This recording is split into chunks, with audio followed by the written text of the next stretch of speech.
Hey, I'm Jeff. And I'm Phil, and we're the Cocktail Dudes. Today we're going to make the Old Sage. I love this cocktail. It's a great cocktail. Yep, utilizes gin. Old Tom gin. But you can use any sort of gin. Yeah, you can. But we like the Old Tom style gin in this cocktail because it's less botanical, right? All the London dry style gins, which sort of took the place of the Old Tom gin back in the day. Right. That's all you taste pretty much anymore, are the juniper berries or whatever else, right? Yeah. And the Old Tom gin, it was a lot more popular before Prohibition.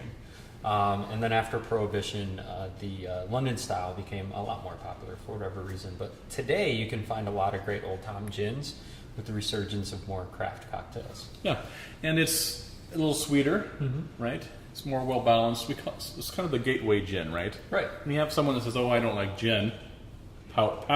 Right. You give them an Old Tom gin, and they say, "Hey, what is this stuff? It's good." Right. And then you go, "Sucker." Back in the day, it was just Dutch Genever and Old Tom gin, right? Right.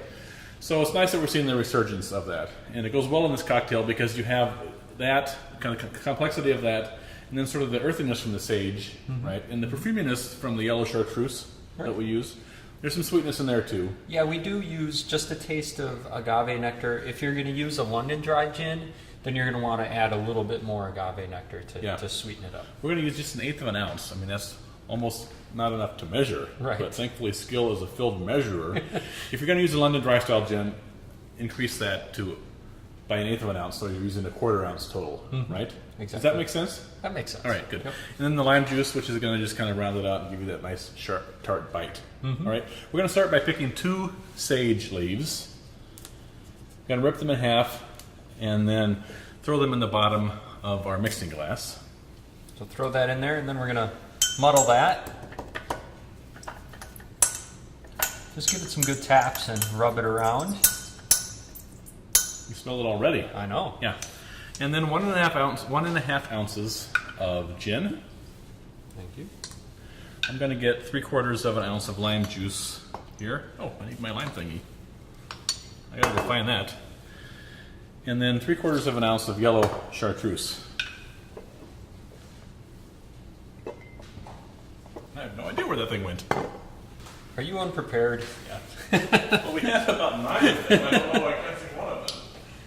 Well, this yellow Chartreuse, we really love using this in several different cocktails. We have a similar cocktail called Coward's Way Out. Yeah, the Coward's Way Out margarita, delicious, utilizes that. Then we have our Oh Brunhilde, which utilizes, we love yellow Chartreuse right now. And there's a couple other ones that we have kind of on the back burner here. I'm going to let you do 1/8 of an ounce of the Agave Nectar. Just a Like taste my- of that. Lime juice going here.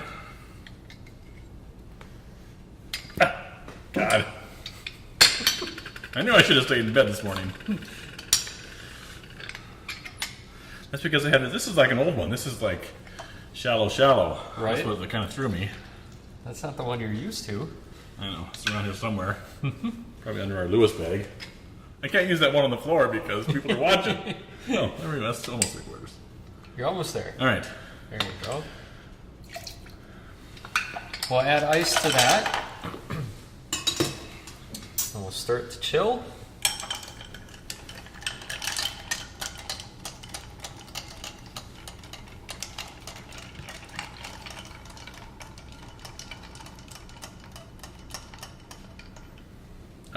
Very fragrant, very complex cocktail. There's all sorts of flavors in here, right?